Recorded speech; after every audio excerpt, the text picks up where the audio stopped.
అందమైన చర్మ సౌందర్యం మీ సొంతం. Second aqua radiance deep cleansing gel.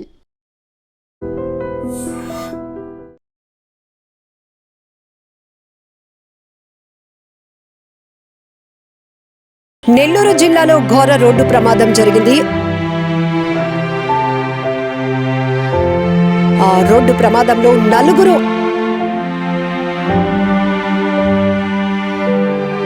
అక్కడికక్కడే మృతి చెందారు.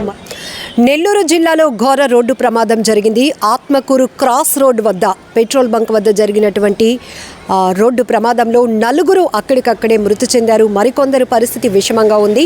ఆ పెట్రోల్ బంక్లో ఫ్యూయల్ ఫిల్ చేసుకుని బయటకు వస్తున్నటువంటి ఆటోను అతి వేగంగా వచ్చినటువంటి కారు బలంగా ఢీకొట్టడంతో ఒక్కసారిగా ఒకవైపు కారు ఆటో ఎగసి పడ్డాయి. దీంతో ఆటోలో ప్రయాణిస్తున్నటువంటి 10 మందిలో నలుగురు అక్కడికక్కడే ప్రాణాలు కోల్పోయినటువంటి దుర్ఘటన తీవ్ర దిగ్భ్రాంతికి గురి చేస్తోంది. ఒక్కసారిగా ప్రాంతంలో విషాద ఛాయలు అలముకున్నాయి. ఈ మధ్య కాలంలో రోడ్డు ప్రమాదాలు చూస్తే ప్రతి ఒక్కరికి వణుకు పుడుతోంది. అదుపు తప్పుతున్న వాహనాలు ఎగసి పడుతున్నాయి. ఎంతో మంది ప్రాణాలు బలి తీసుకుంటున్నటువంటి రోడ్డు ప్రమాదాల దుర్ఘటన ప్రతి ఒక్కరిని తీవ్రంగా కలిచివేస్తోంది. ఇక ఈ రోడ్డు ప్రమాదాలు ఎక్కువగా జరుగుతూ ఉండటం, అది కూడా జాతీయ రహదారిపై జరుగుతున్న రోడ్డు ప్రమాదాలపై కూడా పోలీసులు ఒక అంచనాకు వస్తున్నారు. ఎక్కువగా రాత్రిపూట తెల్లవారుజామున డ్రైవర్లు నిద్రమత్తులో ఉండటం, అలాగే వాహనాలు అవుట్ ఆఫ్ కంట్రోల్ అంటే అతి వేగం వల్ల వాహనాలు అదుపు తప్పి బోల్తా కొడుతూ మరికొంతమంది ప్రాణాలు కూడా బలి తీసుకుంటున్నాయి. ఎదురుగా వస్తున్న వాహనాలను ఢీకొంటున్నాయి. వెనుక నుంచి వస్తున్నటువంటి వాహనాలు బలంగా ఢీకొట్టడంతో కొన్ని ప్రమాదాలు జరుగుతున్నాయి. ఏదేమైనా ఇలాంటి రోడ్డు ప్రమాదాల్లో అక్కడికక్కడే ఎక్కువ సంఖ్యలో మృతుల సంఖ్య ఉండటం కూడా చాలా దిగ్భ్రాంతికరమని చెప్పొచ్చు. సో రోడ్ హిప్నోసిస్ అనేది ఎక్కువగా ప్రమాదాలకు కారణమవుతున్నట్లు పోలీసులు గుర్తించారు. వైద్యులు కూడా సూచిస్తున్నారు.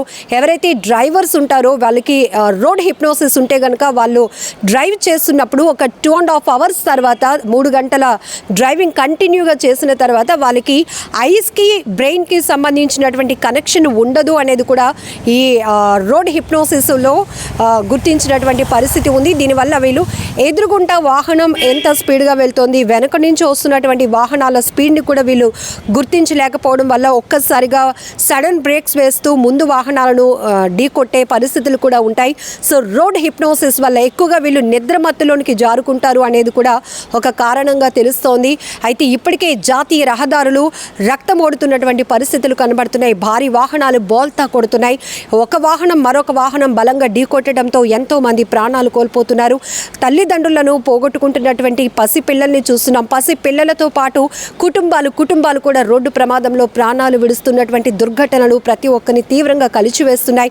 అసలు రోడ్డుపై ప్రయాణించాలంటేనే పాదచారులు కావచ్చు, వాహనదారులు కావచ్చు, వణికిపోతున్నటువంటి పరిస్థితి, ఒక ఫియర్, ఒక భయాందోళన నెలకొంటుంది. ఎందుకంటే వరుసగా జరుగుతున్న రోడ్డు ప్రమాదాల తీరు చూస్తుంటే కనీసం ఒక ప్రమాదం అక్కడ జరిగింది అంటే 4 నుంచి 5 ఇలా ప్రాణాలు పోగొట్టుకుంటున్నారు. కొంతమంది అయితే శరీర భాగాలు నుజ్జునుజ్జైపోతున్నాయి. తీవ్రంగా గాయపడి క్షతగాత్రులుగా మారి హాస్పిటల్ పాలవుతున్నటువంటి పరిస్థితులు కూడా కనపడుతున్నాయి.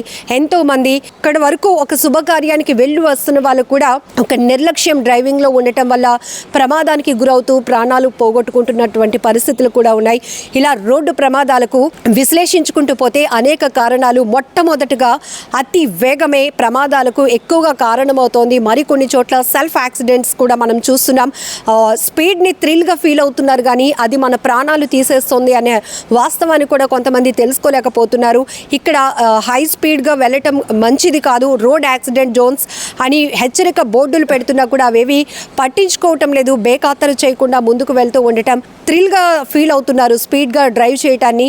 సో దీనివల్ల కూడా ఎక్కువగా ప్రమాదాలు జరుగుతున్నాయి. మరికొన్ని చోట్ల అయితే ఈ కుక్కలు అడ్డు రావటం కూడా, విశాఖలో 2 యువకులు ప్రాణాలు పోగొట్టుకున్న ఘటన మరొక ముందే మరొక ప్రమాదం జరిగింది. బొగ్గు లారీ బోల్తా పడింది. రోడ్డుకు అడ్డంగా ఉండిపోవడంతో సిగ్నల్స్ పైకి దూసుకు వెళ్లడంతో చాలా వాహనాలు కూడా డ్యామేజ్ అయినటువంటి పరిస్థితి. లక్కీగా అక్కడ ఎలాంటి ప్రాణ నష్టం జరగలేదు. కానీ ఇలా రోడ్డు ప్రమాదాల తీరు చూస్తుంటే భారీ వాహనాలు, ఫిట్నెస్ లేకుండా రోడ్డు ఎక్కుతున్న వాహనాల వాళ్ళకు కూడా అనేక మంది ప్రాణాలు ప్రాణాలు పోగొట్టుకుంటున్నటువంటి పరిస్థితులు నెలకొన్నాయి. ఏదేమైనా నెల్లూరు ఆత్మకూరులో జరిగినటువంటి రోడ్డు ప్రమాదంలో మృతి చెందినటువంటి నలుగురు కూడా రోజువారీ కూలీలు. వీళ్ళు తరచుగా ఇదే ఆటోలో 10 మంది వరకు కూడా కూలి పనుల కోసం వెళ్తూ ఉంటారు. ఈ క్రమంలోనే వాళ్ళు కూలికి వెళ్తూ ఉండగా అక్కడ ఆత్మకూరు జంక్షన్ వద్ద ఉన్న పెట్రోల్ బంక్లో పెట్రోల్ నింపుకొని ఆటో బయటకు వస్తున్న తరుణంలోనే కారు బలంగా ఢీకొట్టడంతో ప్రమాదం జరిగి అక్కడికక్కడే నలుగురు ప్రాణాలు కోల్పోయారు. మరికొంతమంది పరిస్థితి కూడా విషమంగా ఉంది. ఏదేమైనా రోడ్డు ప్రమాదాలు పూర్తిగా నివారణకు ఎలాంటి చర్యలు తీసుకుంటే బాగుంటుందనుకుంటున్నారో కామెంట్ బాక్స్లో మెన్షన్ చేయండి.